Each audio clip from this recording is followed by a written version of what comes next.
how have you been, man? Like, I feel like every time I try to catch up with you, you're so busy, which is great to hear. Yeah, But how you yeah. been? From a business development side, it's always nice to be busy for sure. But no, it's been hectic, man. It's that time of the bear market where there's just a lot going on, a lot of building, not a lot of extra noise, which is a good thing. But it also just means that everyone's working hard, looking for answers to questions, looking for places to build. So from my perspective, it's great. But man, it's, like you said, been busy for about feels like 6 months straight, especially coming out of conference season. There was like that renewed hype afterwards. So it's been fun, but taxing for sure. Yeah, and speaking of conferences, I know you've been traveling a bit. I think you went to, was it ETHCC? I think you went to, and I think there was like a Yeah, few other conferences that you ended up going to. How was your experience in those? it was good. And actually, it was my first time ever going to a conference outside of the US. So we went to Berlin to, was it Osmosm, I believe was the event.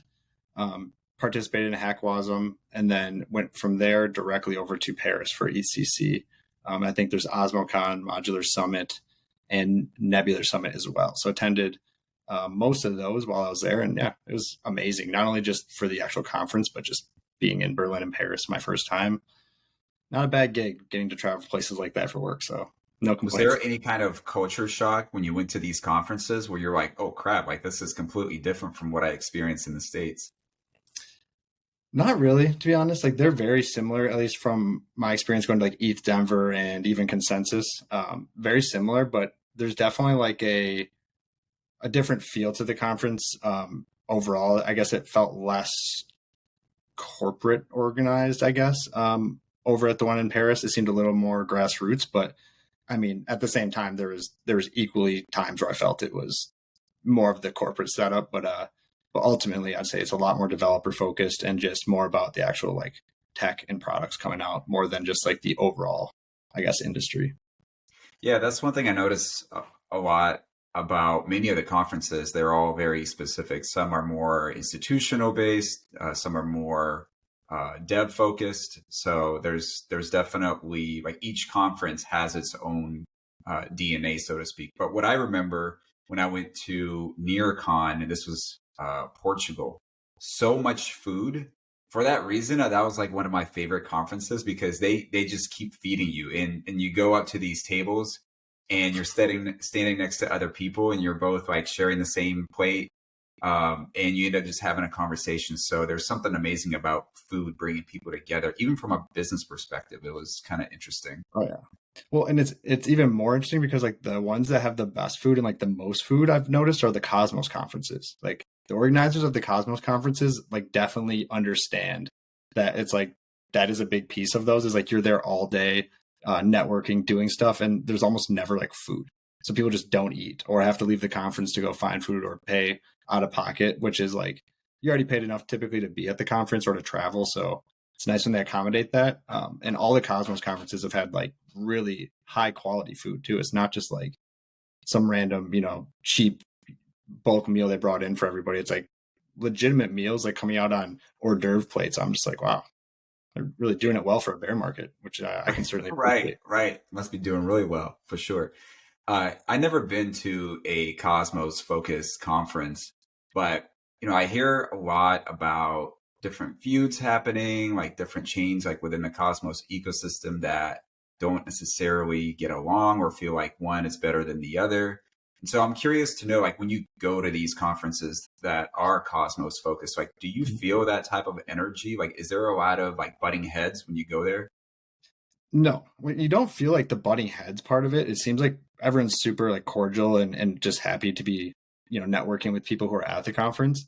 But you certainly feel like there is like a standoffishness between certain protocols where, none of like certain protocols, you don't see them going up to each other and just, talking about, talking shop or like about what's coming up next or what we can collaborate on type thing. It's more like you're in the same circles, you're cordial, you're, including them in the conversation amongst others.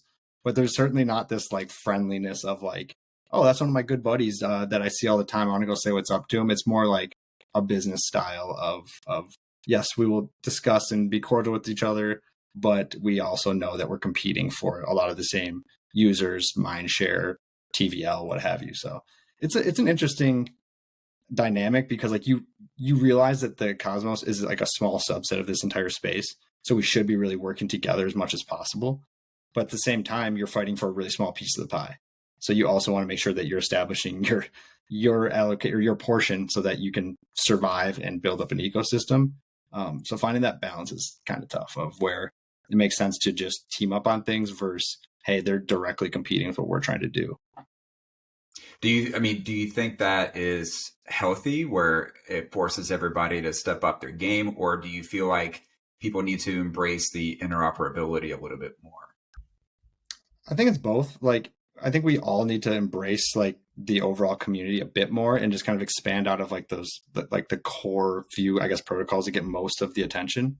But at the same time, I think it's good and healthy. Like there should be competition amongst products. Like not every product built was meant to last forever. And some of them don't have product market fit, or they had it, but just made decisions along the way that made it not as enticing as a place to build or invest in. So I think it's healthy to have other competitors coming in to reset the expectations and also just innovate on things we've already seen. The first mover isn't always the best option. That's for certain. So we need to see more people coming into the actual Cosmos and like building, but we don't need, I guess, like a lot of the same things over and over. So that's where you kind of draw the line, right? It's like healthy competition is good if it's driving innovation. What we don't need is competition of forks of similar products just trying to run back the same strategy as someone else already has. Yeah, and I was actually looking at the development activity happening in Cosmos. It's a pretty healthy ratio between like the sub ecosystems and like Cosmos core, which is something that I typically like to look at just to see like how much development activity is happening. And in my humble opinion, I see Cosmos. It's like the tech is like always really good. Like it's never overhyped. There's never like so much buzz, but at the same time, people continue to build. And people really enjoy working with like the Cosmos SDK, which is very user friendly from what I gather, and just talking to a lot of the engineers. We work together on certain things, but ultimately it's like we're not working together on things like promoting how good the technology is or really talking about what we're doing with the stack itself to like think about these things down the line that the Cosmos already has, like horizontal scalability and just scaling in general. Things like IBC that we've been on the brink of developing for years, and now we're seeing it come to fruition on like the L2s and Ethereum starting to think about like, well, how do we continue to scale? Like what's next, right? And now they're going down that kind of path that the Cosmos SDK was going down years ago. So I feel like they're always ahead of the game in the development and what the needs are going to be. It's just we've done a really, I shouldn't say poor job. We just haven't done as good a job as we should at like banding together to really promote the quality and good things coming out of the Cosmos. And we've just amplified the drama and kind of like the bad parts of it, even though I think those are not as like significant as the good things that you get with like the SDK. I think it's also a little bit of market conditions. Of course. I think everyone's kind of feeling that. Everyone's feeling a little grumpy over that, lack of liquidity. But one of the things that really caught my attention when I was at Consensus was there was a whole conversation around scaling, IBC and how do we get the Ethereum liquidity over to Cosmos. And up to this point, and correct me if I'm wrong, but up to this point, it seems like Axelar seems to be the best solution for that. And there are other like up and coming projects that are trying to argue that point. But what are your thoughts on like that being one of the biggest drawbacks to Cosmos? I mean, it's certainly a huge drawback. It's just like there's not a lot of interest in bringing liquidity over here. And even if there was, there's not really a ton of options to do so. So to your point, it seems like Axelar's kind of dominated that market in terms of being that bridge that brings over a lot of the Ethereum TVL to the Cosmos. But I do think there's a lot of teams building out similar kind of solutions. I think Catalyst is one I've talk to quite a bit who's trying to build something out to have like that intermediary liquidity. There's like a lot of different protocols who are trying to tap into that because it is a huge problem.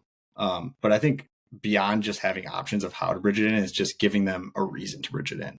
We need killer applications that will draw people over, or use cases that will draw people over from Ethereum, which is going to be difficult because there's not a lot of funding here. There's not a lot of TVL. So it makes it even more difficult to build those things. But we have the technology stack and the developer talent to do it. So I think we just have to find ways to create bridges between the two in terms of like actually like bridges in terms of like working together. Like I think Somalia is a great example of that. They're basically utilizing like this idea of vaults and strategies for Ethereum based products or assets on the Cosmos SDK. And to me, that's a great way of like spurring that like TVL and users to come over to the Cosmos. But then another big initiative is the snaps. So like I don't know how familiar you are with snaps and MetaMask, but I think that will be ultimately one of the biggest factors for bringing TVL and users from Ethereum or the L2s over to the Cosmos. Because right now the experience of going from like MetaMask to then wanting to come to Cosmos is not very user friendly. You're going to have to be required to go spin up a wallet in the Cosmos that is supported. So a Leap or a Kepler, what have you. And then you're going to have to go bridge over your assets, pay fees, get it into the Cosmos, and then start your journey. And that is not necessarily the best way to get a new user, especially when you're not offering like something super exclusive to them. So by getting snaps where they don't even have to download a wallet and they can access it just by doing a drop down on their current MetaMask, and that's enough for them to start interacting, that now becomes a onboarding experience that at least some users will be willing to try. But yeah, until we get that kind of integration with the major wallets for like the Ethereums, the Solana, and the L2s, if we don't have that type of integration where it's easy for them to come over, they won't. They're not trying to jump over more barriers or hurdles than they need to. So it's a difficult problem, unfortunately. Yeah, I mean, clearly there's a lot of challenges, but there's also like a lot of great things that are happening within Cosmos. And one of those things is something that you personally are involved with, which is Archway. Can you give us a little background? What exactly is Archway? And you made a point earlier about how there's so many chains that are doing the same things. So I have to ask, like, how is Archway different from the other chains in Cosmos? Yeah, no, that's fair. And yeah, appreciate you bringing up Archway because obviously, yes, I do contribute to them, as you can tell by the many different logos across the way. But yeah, we're a general purpose layer one, so smart contract platform for building out applications in Cosmos. So there's a couple other general purpose smart contract platforms in the Cosmos, but I think where we differentiate ourselves is like kind of in two different ways. One, we really focus on building like a sustainable economic model from the layer one, like the protocol level, so that when you do build an application, you're not fighting against the tokenomics of the actual like chain you're building on.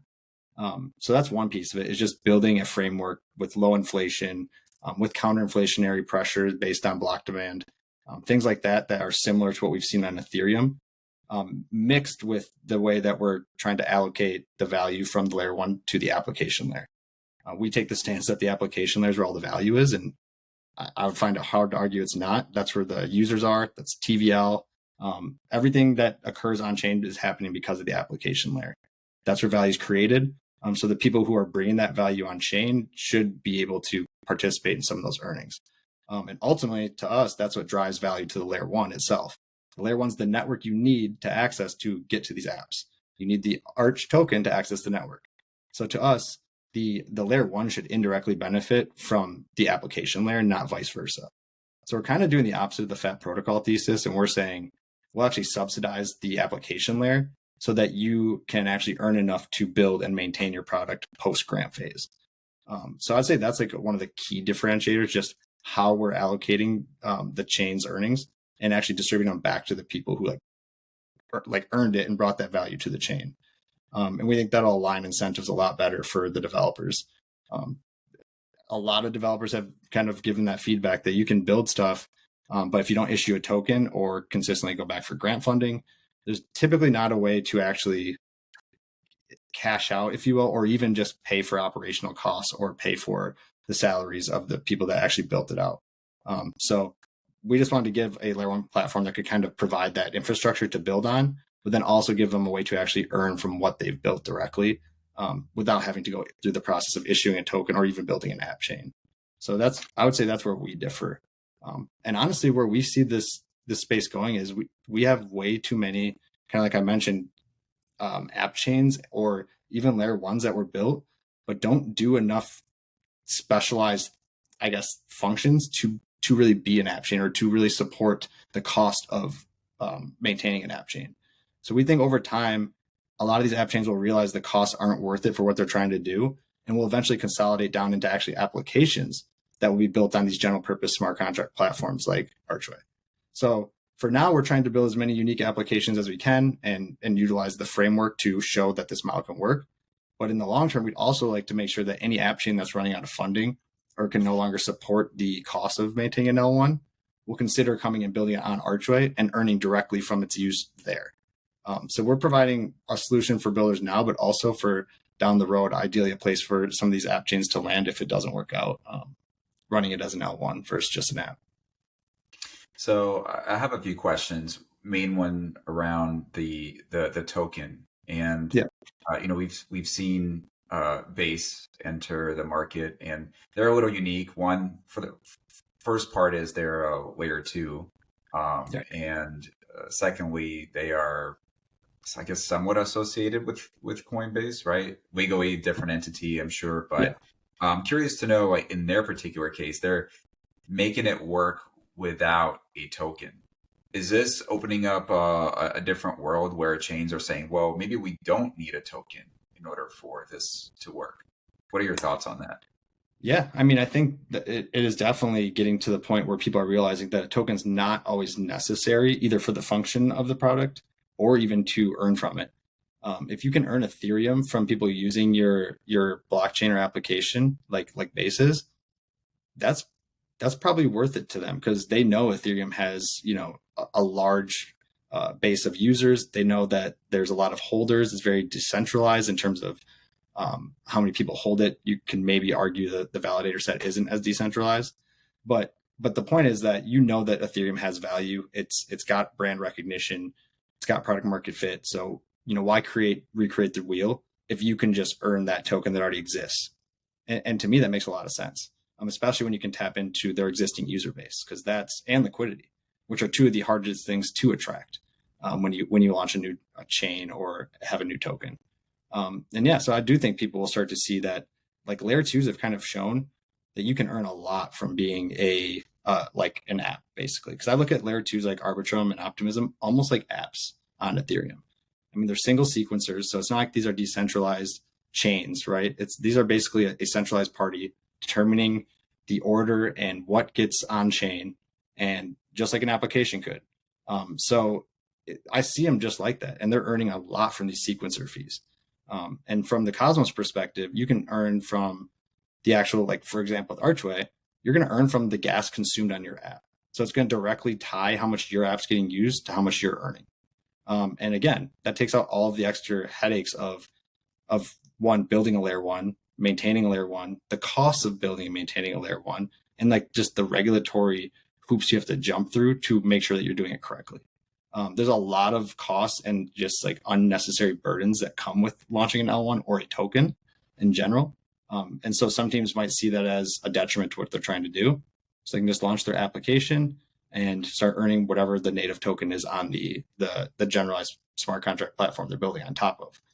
And that'll be up to them to determine which tech stack best suits their app.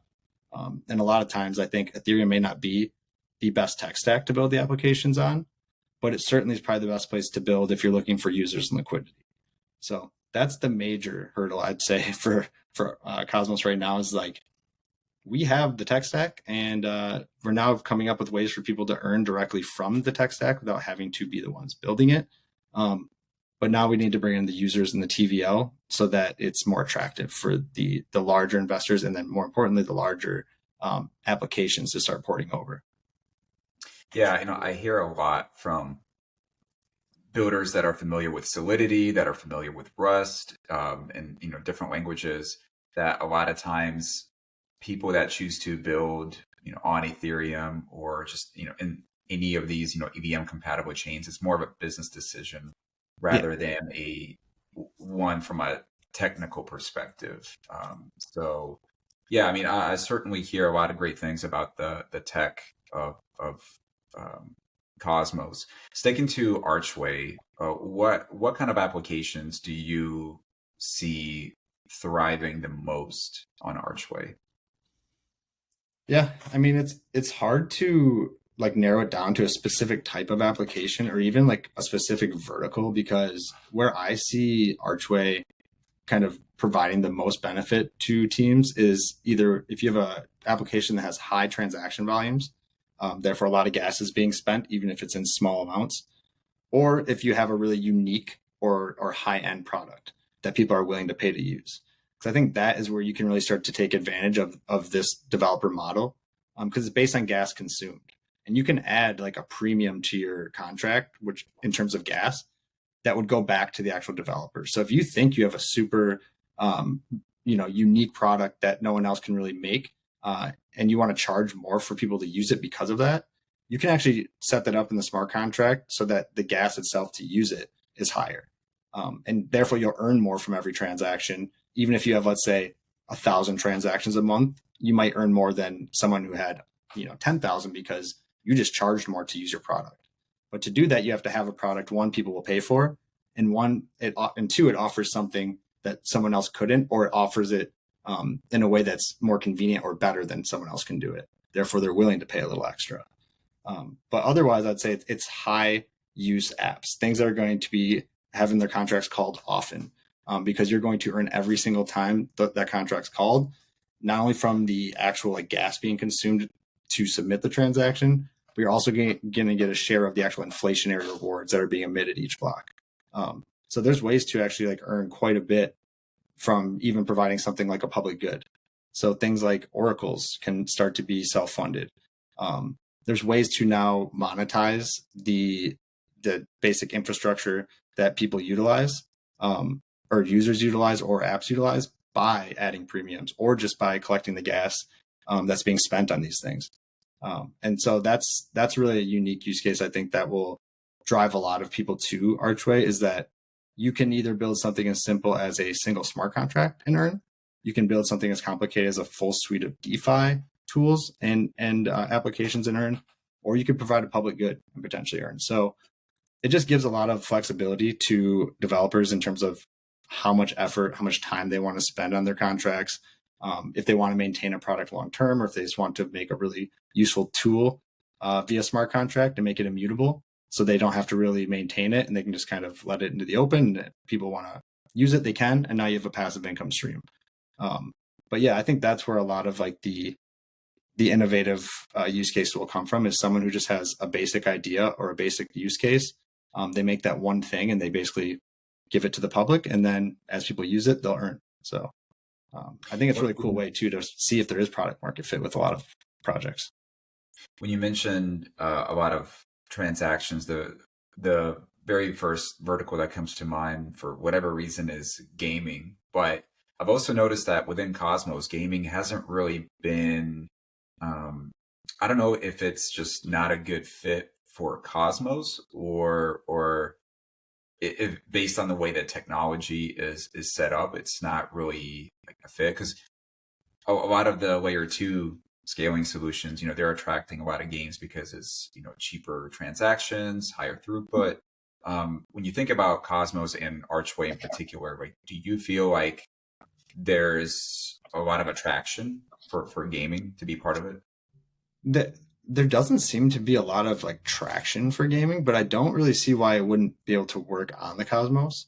I guess you could argue we have longer block times than some other chains, so that could have some impact because if you're playing a game that's not being done off chain, then you can only do things every 6 seconds. Let's say you have to wait for each block to settle before you can know what the other opponent did or what occurred in the game, right? But once you take some of the actual computations off chain, and you just basically batch in the results of, let's say, like a match, it becomes a lot easier to build out like actual like AAA style games that you would see in a traditional like Web2 gaming system, because it's all being done on a private server, and just really the results and things that should be on chain are brought on chain. And I think there's a few teams trying to do that, but where I think the Cosmos is lacking is a true SDK to build on, like a true gaming SDK, I should say. So everyone who builds a game has to basically build all these different tools from scratch, from APIs to for matchmaking, for all these sorts of things. There's no real easy way for them to go find these things, so they build them, and that takes time, effort, money, and those are hard things to come by in this market. So I think a little bit of it is just not having like the basic tooling or like a basic gaming SDK to build on top of. And then secondarily, most games are very expensive to build. And since Cosmos just doesn't have the funding as some of these L2s and Ethereum, I just don't think they've gotten support to the level that they can afford to go build out a real high quality game that we're seeing in some of these other ecosystems. But in terms of like turn-based and just smaller games, I really think that is a great use case for not only Archway, but just the Cosmos. We have cheap gas, we have high throughput, so we have everything you need to play those games. It's just whether or not we have enough interest from the user base and funding to create them. Yeah, gaming as a whole, I feel like in Web3 is definitely behind, and a lot more work needs to happen in order for it to catch up to like the traditional gaming that we have, like the first person shooter games like Fortnite or Call of Duties of the world. Like we're definitely far from that world, and it's going to require a lot of money to get there. But I think in one step at a time, I think eventually we'll be able to and create that experience where people are playing a game, not necessarily because of those incentives. It's just more about the icing on the cake, and it's more about the actual experience. Exactly. Like I've thought about that. It's not so much like a play to earn, it's like a play and earn. But even Exactly. beyond that, it's just like being able to do cool things with like the protocol, or the game itself could use those rewards to do cool things. Like you could fund a tournament prize pool with them, right? Like you could incentivize people to try new games, or to reward them for participating in beta events. Like there's so many different things you can do with the developer incentives beyond just reinvesting them into like your operational costs. You can actually use them for things like external incentives, or to build up prize pools, subsidize gas fees for new users, things like that. So there's certainly a lot of use cases, I think, where Archway could be a great spot for someone to build a game. It's just we haven't had a ton of people interested in building them. I think we've had 2 or 3 apply for grants, and we're having serious discussions with those teams on what it would take to get them on chain, because we do think it's a missing piece, in like a missing vertical in the Cosmos, and we'd like to provide that to people, at least have the ability to try some of these games and see what they're capable of doing, and then maybe they will take that idea and expand on it and build their own application. But so to your point, it's pretty early on in the gaming side of things for Cosmos. Yeah, and I think in general, it's still fairly early for Archway as a whole. I mean, you guys just recently launched like 90, I mean, was it a month ago? We just hit like the 8-week mark, like probably this week. We launched on, I think it was July 5th. Okay. So yeah, it was July Yeah, 5th. so still Yeah, very July early. 3rd or July 5th. One was the airdrop, so I think 5th was the airdrop. The July 3rd, I think, was the TG brought the chain up to consensus, started producing blocks. So yeah, we're just heading into month 3. So it seems like it's been a year, honestly, but no, it's been about 2 months, and yeah, we're just getting started over here. It was 2 years of work leading into 1 month or 2 months of being live. So maybe that's why it seems so long. So what are you excited about the most in terms of like the builders and what they're building? Honestly, what's the most exciting is how many apps have already been built or are being built. Like, given the current just environment in general, it's encouraging to see people still here building, still like buying into the vision. But what I'm probably most excited about is the influx of new developers that we're getting and we're seeing interest from. We've just had a lot of developers from outside like the core Cosmos starting to show interest in building on Archway, which I think is really exciting, because that means we are starting to get, expand outside of just this group of people that kind of seems like this little community that everyone kind of talks to each other, but we very rarely get that voice outside of the cosmos. And it seems like we're starting to be able to do that because more people are kind of reaching out organically, looking to get more information, and just really establishing pipelines with some of these other layer one like ecosystems that are kind of starting to fade from previous runs. The ones like the Avalanches, the Tezos, these other Rust-based protocols that just they've had their time in the sun and they've kind of just been on like more of a, same old, not a whole lot of action or activity happening, and they're looking for new places to land. And Archway is starting to become one of the more popular ones, it seems. So that's probably what I'm most excited about. It's just getting fresh developers into the ecosystem with fresh ideas and bringing it to Archway. Can you touch on some of the development that's happening? What are they focused on? I mean, they're mainly just building applications, things that we don't really have in the Cosmos, or to, I guess, add to our ecosystem. So adding things like additional styles of dexes, things like that can incorporate concentrated liquidity with order book flows. Working on things like, trying to think what else, some NFT kind of related games or even giveaway type raffles. So they were working on more unique use cases that leverage the Archway incentives, but are also bringing apps that we just haven't really had much, much of in the Cosmos. Things like, I don't know if you're familiar with like Rollbit or MetaWin, things like that are really engaging and really sticky type products that we just haven't really prioritized much in this space. And we want to bring those to the ecosystem so users have a place to try them out. And ideally, we'll keep bringing in those kind of unique ideas we see, things like friend tech, things like Unibot, these different primitives we're watching happen in the ETH side that are getting a ton of traction, and then they just never really make it to us. We're trying to make sure that those ideas do make it to the Cosmos so that our user base and community can decide if they're worth pursuing or supporting for the long term, but at least give them a chance to participate in those types of protocols. So if I'm a builder and I'm looking for a new home, so to speak, how can I get in touch? There's a few ways. So you can do what most people do, which is DM me on Twitter or Telegram or Discord or insert medium here. Or you can actually go to the archway.io website, and we have a bunch of different drop downs that will get you where you need to be, whether you're a developer looking for resources, whether you're trying to reach out to someone on the team, whether you're a user looking to learn more about the protocol, if you're an application looking to get listed on our ecosystem, apply for a grant, apply for the ambassador program, everything you can imagine is going to be on that website. We put a ton of time and effort into making sure that we built a high quality website. So from a UX and UI standpoint, but also from just a informational standpoint, we wanted to make sure that we had everything a user, builder, investor, anyone, really any stakeholder could need, so that they don't have to really leave the platform to get any answers or learn more. Cool, man. I'll make sure to include the links in the description.